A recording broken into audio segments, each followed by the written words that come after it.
আসন্ন বিধানসভা নির্বাচনকে কেন্দ্র করে প্রচারের গতি আরও বাড়ালো বিজেপি। শনিবার ফালাকাটা বিধানসভা কেন্দ্রের বিজেপি প্রার্থী দীপক বর্মন জটেশ্বর শিব মন্দিরে পুজো অর্চনার মাধ্যমে দিনের কর্মসূচির সূচনা করেন।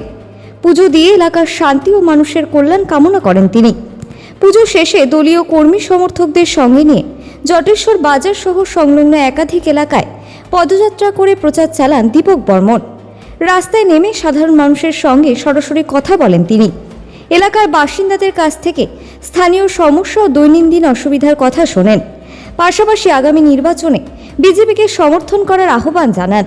তার সঙ্গে উপস্থিত ছিলেন দলের স্থানীয় নেতৃত্ব ও কর্মী সমর্থকরা, যাদের সক্রিয় অংশগ্রহণে প্রচার কর্মসূচি আরও জোরদার হয়ে ওঠে।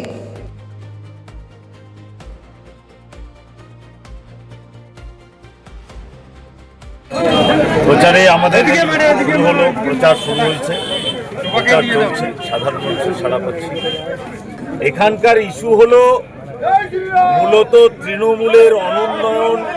এই যে ফালাকাটা বিধানসভা কেন্দ্রে একের পর এক ব্রিজ ভেঙে পড়ছে, রাস্তা করার জন্য তৃণমূলের নেতাদের কন্ট্রাক্টর চর মারতেছে, তার সঙ্গে সঙ্গে তাদের দুর্নীতি আজকে যে প্রাতিষ্ঠানিক রূপ পেয়েছে সেগুলো তো আছেই, এবং তার সঙ্গে সংখ্যালঘু তোষণ অত্যন্ত গুরুত্বপূর্ণ। আজকে জেহাদিদের হাতে এই সরকার পৌঁছে গেছে।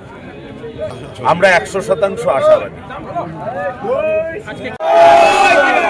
এই বাজারে এখন ঘুরবো, বাজারের পরে আমরা তার সাথে একটু যাবো এবং সেখান থেকে তারপরে ফিরে এসে আমাদের বিভিন্ন মণ্ডলে ছোট ছোট বৈঠক আছে, সেই বৈঠকগুলো আমরা ঠিক আছে ছাড়ো।